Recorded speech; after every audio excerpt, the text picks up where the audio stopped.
YTN 뉴스 FM 뉴스 정면 승부 3부 시작합니다. 이 보이스피싱으로 인한 피해액이 계속해서 늘고 있는데요. 피해자들이 구제받기란 매우 어렵다고 합니다. 이 금융회사의 피해를 막지 못한 책임을 묻는 소송을 제기해도 이 승소할 확률이 1%에도 못 미친다고 하는데요. 얼마 전에는 이 의료과실 소송이 문제가 됐었는데 왜 이런 것인지 잠시 후에 손정혜 변호사와 이야기 나눠봅니다. 계속해서 여러분 의견은요. 문자 샵 0945로 보내주시면 되고요. 짧은 문자 50원, 긴 문자 100원에 정보 이용료가 있습니다. 정면 인터뷰 손정혜 변호사 전화 연결돼 있습니다. 변호사님 안녕하세요. 안녕하세요. 손정혜 변호사입니다. 네, 이 보이스피싱 수법이 정말 다양한데요. 최근에는 이 취업을 미끼로 한 보이스피싱까지 등장했다면서요? 네, 맞습니다. 실제로 구직자에게 취업 사이트에서 이 일은 현금 이송 직원 일이다. 우리는 금감원의 위탁 업체이기 때문에 합법적인 일을 하는 것이며 위조된 공문서까지 보여주면서 정식 업체라고 속였던 일당들이 있었는데요. 네. 여기에 속아서 신분증이나 주민등록증까지 모든 개인정보까지 제공했던 사례가 있었습니다. 하하, 이거 뭐 정말 수법이 점점 고도화되는 것 같은데요. 자, 그런데요. 이 보이스피싱을 포함해서 전기통신 금융사기 피해자들이 구제를 받기 위해서는 일단 이 금융회사의 책임을 묻는 소송, 이게 최선책입니까? 최선책이라고 하기는 굉장히 어려운 게 실제로 금융회사에 소송을 해서 배상받는 사례들은 굉장히 적습니다. 네. 만약에 이렇게 그 보이스피싱으로 금전을 지급했다면 가장 좋은 방법은 조속하게 지급정지 신청을 하고 피해금을 환급받는 게 가장 좋은데요. 네.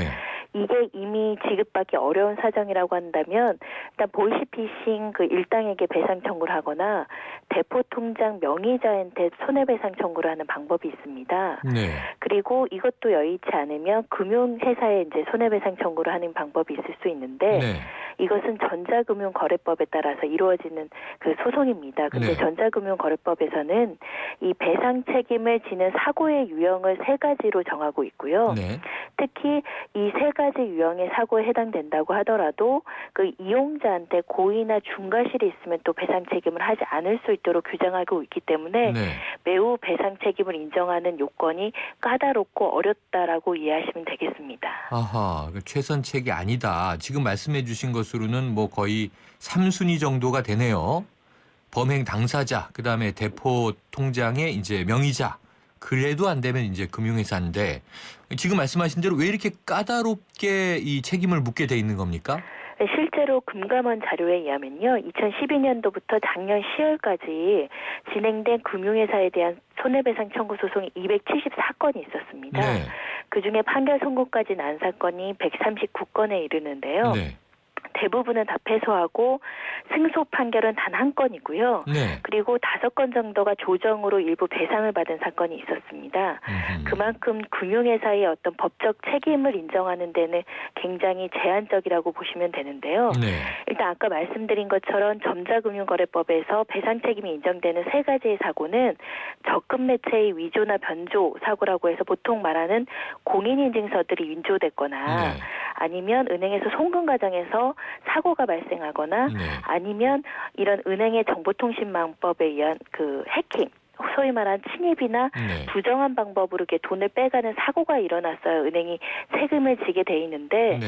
보통의 보이스피싱 범죄 같은 경우는 그 이용자한테 연락을 해서 개인정보를 위법하게 취득해서 그 개인정보를 통해서 은행에 지급을 받는 형식이 많기 때문에 네. 은행 자체에는 과실이나 어떤 위법한 책임이 발생할 여지가 적은 겁니다. 네. 그리고 현행 이 그 전자금융거래법이 이 세 가지 사고에 한정을 하고 특히 이용자한테 중과실이 있으면 배상 책임이 없다라고 되어 있는데 최근에 대법원 판례에서 어떤 사람이 보이스피싱 전화를 받고 그 개인정보 특히 그 보안카드 번호를 다 알려준 사건이 있었습니다. 네. 그 방법을 통해서 공인인증서를 재발급받아서 거액의 금액을 인출한 사건이 있었는데요. 이런 경우에는 이용자의 중과실로 판단을 했습니다. 있습니다. 네. 이렇게 대법원이 이 이용자의 어떤 과실을 이것이 조금만 더 주의를 기울였다고 한다면 비밀번호나 보안카드 번호를 다 알려주지 않았으면 피해를 예방할 수 있었는데 네. 그럼에도 불구하고 다 알려줬다고 해서 그 고객인 이용자한테 책임을 묻게 해버리니까 사실상 법적으로는 그 배상을 받기가 굉장히 어려운 상황입니다. 지금 변호사님 말씀 들으면서 좀 이게 암담한 느낌이 드는 것이 결국 이 보이스피싱 피해는 개인 책임이라는 거군요. 현재는 이게 범죄자에 의해서 속아서 개인정보를 넘긴 사람도 개인 책임이라는 게 지금 판례의 주된 동향으로 볼 수 있는데요. 네. 최근 이런 문제들이 사회적으로 문제가 되니까 법률 개정안이 올라와 있긴 합니다. 네. 전자금융거래법의 개정안에 보시면 사고의 범위를 제한하지 않고 조금 더 피해자를 위해서 배상을 받을 수 있도록 개정안이 올라와 있는데 네. 통과되기까지는 상당한 진통이 예상이 되고요.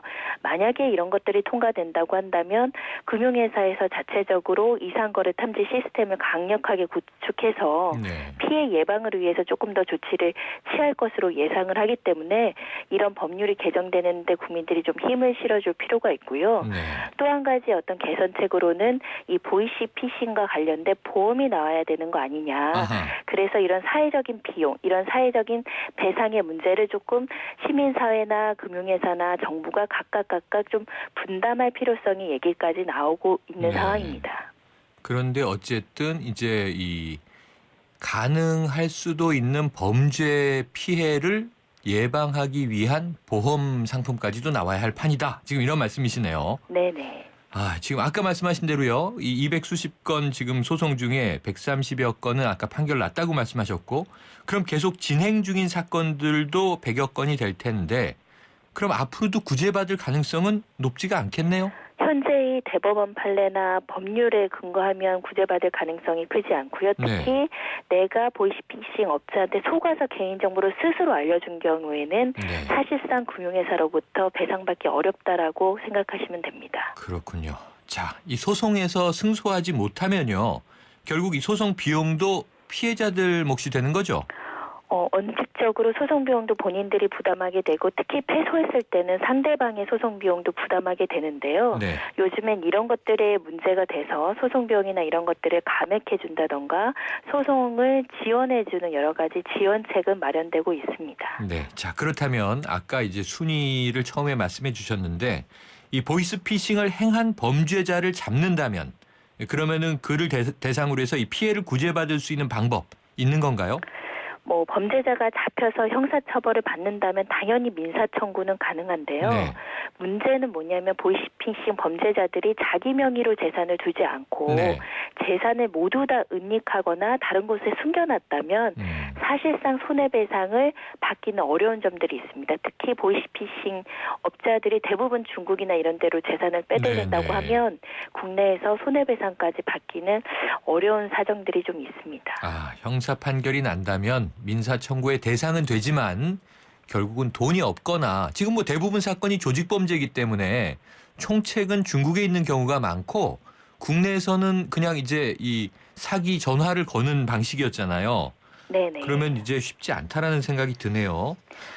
그리고 이런 것들을 다 방지하기 위해서 범죄 수익자 은닉이라고 하죠. 네네. 이 수익 자금들은 모두 철저하게 은닉하고 재산자 명의로 빼돌리기 때문에 이런 부분들 때문에 오히려 더 이 재산을 추징하고 은닉된 재산을 찾는데 우리 수사기관이 더 열심히 찾아줘야 된다라는 피해자들의 목소리도 있습니다. 수사를 더 열심히 해줘야 한다.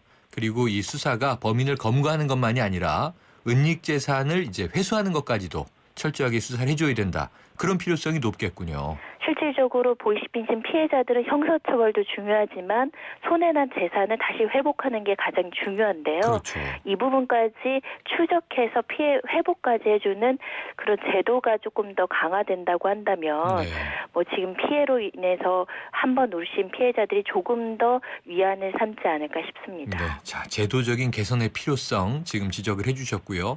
하지만 이제 현재 상태에서는 결국 예방이 가장 최선책일 수밖에는 없겠는데요. 맞습니다. 그래서 요즘에 보이스피싱에 대한 예방책들이 굉장히 많이 나오고 있는데요. 네.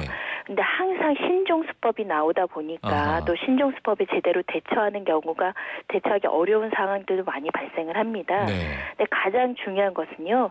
스미싱 피해 같은 경우는 절대 모르는 이메일이나 문자는 열어보지 않는 게 최선이고요. 네. 그리고 요즘엔 발신번호를 조작하는 일이 굉장히 많습니다. 네네. 네, 그렇기 때문에 혹시나 공공기관에서 전화가 온다고 하더라도 전화를 끊고 실제 그 번호가 존재하는지 담당자가 있는지를 확인하는 것이 가장 좋고요. 그리고 요즘 금융사기의 가장 큰 피해의 그 수법은 공인인증서입니다. 네. 공인인증서를 위조하거나 공인인증서를 재발급받는 피해가 굉장히 많은데요.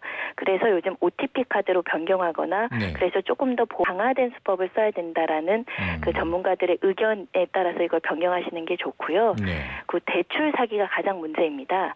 대출을 전환해주겠다. 음. 좋은 조건으로 대출해줄 테니 수수료나 선입금을 요구하라는 경우가 많은데요. 네. 이런 것들은 모두 현행법으로 불법이라고 여기시고 전화를 끊으셔야 되는 게 맞고요. 네. 그리고 가장 중요한 거는 대포 통장입니다. 음흠. 요즘 통장을 대여해주면 돈을 주겠다라고 해서 접근하는 경우가 있는데요. 지금 통장을 대여해주는 것 자체가 범죄로 규정되었습니다. 그래서 대포 통장을 대여해주는 것을 금지하셔야 되고요. 네. 만약에 이것을 대포 통장을 빌려줘서 이게 보이스피싱에 사용됐다고 한다면 본인도 처벌되거나 손해배상 책임을 물을 수가 있기 때문에 절대로 대여하는 행동을 하셔는 안 됩니다. 그렇군요. 지금 뭐 조목조목 예방책들을 알려주고 계셨는데 아까 전화벨이 울려서 제가 주제가 주제인지라 혹시 보이스피싱 아니가고 깜짝 놀랐어요. 네. 뭐 이제 변호사님이 알아서 철벽 방어를 하고 계시겠죠. 자, 이 조금 이제 우스갯소리처럼 그 이 보이스피싱 이 전화 통화하는 내역이 녹취된 게 한번 회자된 적이 있지 않았습니까? 그런데 이 보이스피싱 사기범들의 목소리를 조금 더 당국이 더욱 많이 좀 공개하는 거는 어떨까 싶은데. 실제로 이 네. 보이스피싱 사기범 목소리가 공개돼서 네. 이 사기 피해를 예방했다라는 결과가 나와 있기 때문에요. 네. 공공의 이익을 위해서는 조금 더 적극적으로 공개할 필요성이 있는 것 같고요. 네네.